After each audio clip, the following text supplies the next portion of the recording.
Welcome to the table. I'm your host, MRSO Darkly. In today's video, we will break down my Phyrexian Kindred list.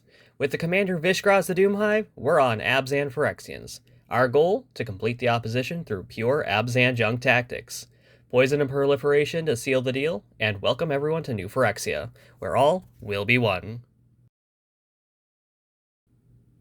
Starting off with our ramp package, we have to include some commander staples. Soul Ring and Arcane Signet are must-haves for any commander deck. We also have Nature's Lore and 3 Visits, both providing us any forest-typed land to fix our mana while putting us ahead. Next up, we have some Phyrexians toiling away in the form of Mirror Convert and Plague Mirror, 2 adorable little buddies who joined our cause. We also have Viridian Emissary, that, when it dies, we can search our library for a basic land card and put it right onto the battlefield. For a cost reduction on all of our faithful, Urza's Incubator reduces all of our Phyrexian creature spells by 2 mana. And you can't complain having God on your side. Karametra, God of Harvest, means anytime a new Phyrexian hits the stack, we can search our library for any forest or plains card. This is going to set us extremely far ahead if our opponents don't deal with it soon. Lastly, a spicy pick, Everflowing Chalice. At 0 mana, it does nothing. But with 1 kick, it gets a charge counter, allowing it to tap for colorless. That counter is important because as the Phyrexian Menace, we have access to proliferation to slowly dial up the advantage. To get anywhere in the long game, we need cards. A suite of Burst Draw in Corrupted Conviction, Village Rites, and Deadly Dispute allows us to trade bodies for knowledge at instant speed. For the good of New Phyrexia, of course. Speaking of the good of New Phyrexia, Infectious Inquiry is a sorcery that allows us to draw 2, lose 2, but with an added perk. Each opponent gets 1 poison counter when this resolves, beginning the infection as we get hand advantage. And Phyrexia is a resourceful place. Sometimes our armies come built with knowledge. Phyrexian Rager and Phyrexian Gargantua each draw cards when they enter, useful for when we're ready to expand the hive. The Mother of Machines is called. Norn's Decree reads, whenever 1 or more creatures an opponent controls deals combat damage to you, that opponent gets a poison counter, providing some safeguard against our opponents.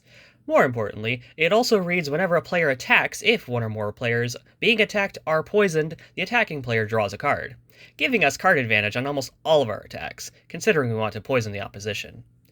On theme, a commander classic, Phyrexian Arena. Reading at the beginning of your upkeep, you draw a card and you lose 1 life. It's simple card advantage straight from the Father of Machines. Not done with legendary Phyrexians blessing our deck, Gix, Yawgmoth Praetor, and Ajani Sleeper Agent join the fray. Gix reads, whenever a creature deals combat damage to one of your opponents, its controller may pay 1 life. If they do, they draw a card, allowing us to draw during our evangelism. Ajani isn't far behind. His +1 reading, reveal the top card of your library. If it's a creature or planeswalker card, put it in your hand. Otherwise, you may put it on the bottom of your library. This can give us more bodies to send out in the name of New Phyrexia. Wrapping up our draw power is Guardian Project, taken straight from the Simic Combine. It reads, whenever a non-token creature enters under our control, if it doesn't have the same name as another creature we control, or a creature card in our graveyard, we draw a card. Starting off with some staple removal, Path to Exile and Swords to Plowshares both exile problematic creatures that stand in our way for the low cost of 1 white mana. We also have Aura Shards, a repeatable source of artifact and enchantment removal that we can leverage with our constant onslaught of completed allies. Time for an invasion, and we invade New Capenna.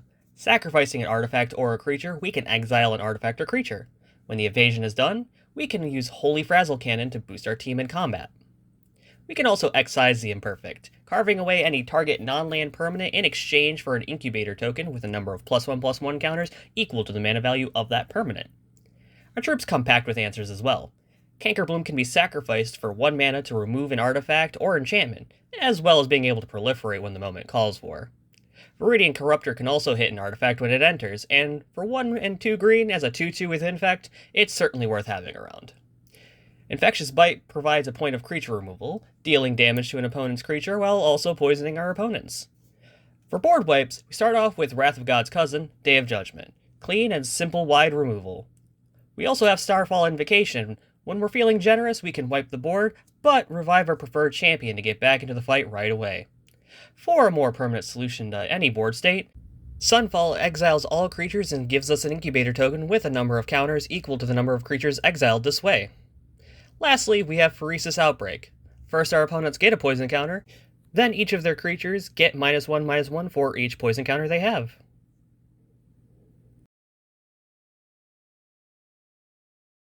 To protect our forces, Revitalizing Repast allows us to blank removal by providing indestructible to the creature. It also comes with a +1/+1 counter providing a permanent boost. Being a land when we need it is a nice benefit. To protect the entire board, however, Heroic Intervention comes to save the day, giving all of our permanents hexproof and indestructible. Norn's Pet, Skrell Defector Might, comes packed with protection. For 1 Phyrexian white mana, target creature gains hexproof from a chosen color. It also gains Toxic 1 and can't be blocked by creatures of the chosen color for a nice combat trick to start the infection. Venerated Rotpriest comes in to bring completion to those who try and stop our progress. Whenever a creature you control becomes the target of a spell, target opponent gets a poison counter. Last up is Phyrexian Censor, offering a rule of law effect as a form of protection. This will limit our opponent's options for stopping our ever-present advance. Now with the essentials to progress the game, we move on to the Hive. Starting with Crawling Chorus, a 1/1 with Toxic 1. When it dies, we create a 1/1 Phyrexian Might with Toxic 1. For a large boost to our presence, Progenitor Exarch provides. Whether early game or late game, for X, X, and white, we can create X incubator tokens that come in with 3 +1/+1 counters. It can also cheat the transform cost of one of our tokens per turn when we want our incubators to finally hatch. Essence of Orthodoxy comes in with the hatchery as well. Whenever Essence of Orthodoxy or another Phyrexian enters under our control, we incubate too, further increasing our ever-present horde. Not done with tokens, Phyrexian Swarmlord will create an insect token with infect for each poison counter on our opponents each upkeep if left unchecked. Darksteel Splicer comes to bring in tokens too. Whenever Darksteel Splicer or another non-token Phyrexian enters, we create a 3/3 Phyrexian Golem for each of our opponents.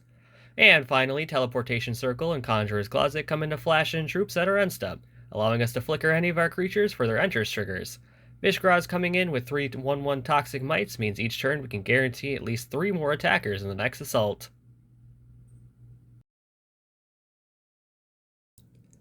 Now with a swarm of our own, we need to beef them up. Starting off strong with Self-Improvement Master, our mini Vishgraz Mycosynth Fiend.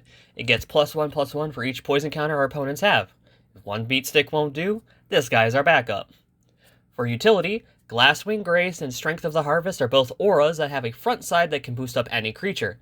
But if we don't need that or it's early in the game, we can play them for their land side and get in our mana fixing. At the heart of our swarm is Skrelv's Hive. At each of our upkeeps, we lose 1 life and make a 1/1 Might with Toxic 1. But when an opponent finally succumbs to Phyresis, all of our creatures with Toxic also gain lifelink, keeping us happy and healthy as we bash into our opponents. Andoril, Narsil Reforged provides our whole team a buff of +1/+1 counters. If we haven't ascended, then it's only 1, but if we have the city's blessing, then each creature gets 2. Metallic Mimic is a Sword of Lord, providing +1/+1 counters on creatures of the chosen type. It itself also becomes a Phyrexian when we choose Phyrexians. Finishing off our power bonuses is Craterhoof Behemoth, acting as a game finisher with that +X/+X and trample to trample over our opponents. Once our opponents have been blessed with the gift of Phyrexia, it's time to proliferate the poison counters. Icarats comes in to ensure each player joins Phyrexia. When it enters, each player receives a poison counter. Up in the air, Skitherix, the Blight Dragon, is our potentially hasty answer to a crowded ground battle. For a single black, we can give Skittles haste, and for 2 black, we can protect the dragon so it stays spreading the word. Tyrannix Rex is the ultimate solution to board breaking. For 4 and triple green, we get a keyword soup of Infection and Plague.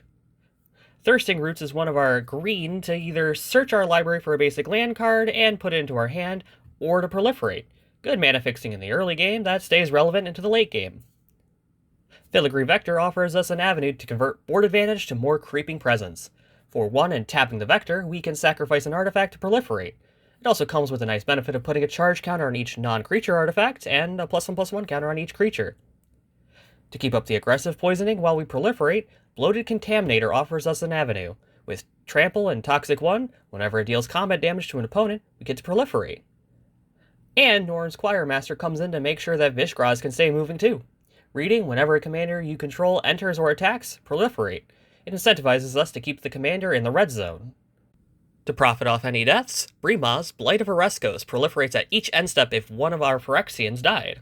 To add on top of that, whenever we cast a Phyrexian, we get to incubate X where X is the mana value of that creature. We can further profit off our armies with Metastatic Evangel. For 1 and a white, we get a body that allows all of our creatures entering to proliferate when they do. Finalizing our message, we bring the Contagion Engine. For 6 mana, we get to put a -1/-1 counter on each creature target opponent controls. Then each turn, we can pay 4 to proliferate twice, speeding up the infection. Waste not, want not. Phyrexians love recycling. Starting with Grafted Butcher, an anthem for our Phyrexians. It also provides menace when it enters. If it ever dies, we can exchange one of our bodies for it to enter again. The Sword of Light and Shadow also digs up our graves. Whenever a creature does combat damage while equipped, we gain 3 life, a nice little benefit, but we also get to put a creature card from our graveyard into our hand. It also provides protection from white and black, both of which are prime removal colors. To keep up the onslaught, Terror of Tawashi comes in clutch. Whenever it attacks, we can pay 3 and a black to return a creature card from any graveyard to the battlefield. It also becomes a Phyrexian, truly acknowledging completion. Glissa's Retriever is large and in charge. It also seems to be rummaging around any trash our opponents may have left for us once they join the cause. When the Retriever dies, we exile it, and return any card from our graveyard for each corrupted opponent.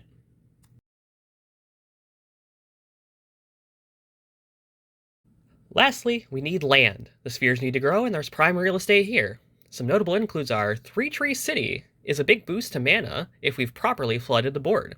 For 2 and tapping the tree, we add mana of any one color of our choice for each Phyrexian on the battlefield.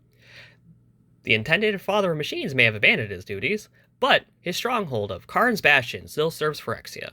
For 4 mana, we can proliferate, causing this land to be a dangerous thing on the battlefield. City of Shadows is an interesting storage land. We can exile a creature we control to put a storage counter on it. Then it taps for each storage counter on it. That counter is important because it means it can be proliferated to generate a lot of mana for a low cost of disposing of some low-ranking Phyrexian.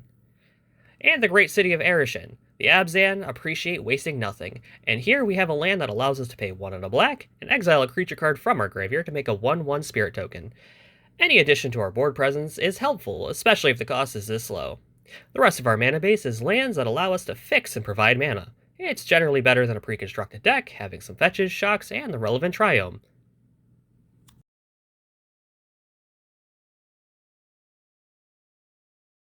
There we have it. The Phyrexian Menace is ready to invade the multiverse with plenty of supplies to bring the heat. Remember, in New Phyrexia, all will be one. Want to see the deck in action? You can expect to see myself bring this out regularly at Wizards of the Roundtable Discord server. Come on in and see what other spicy decks are present. See y'all next time. Darkly out.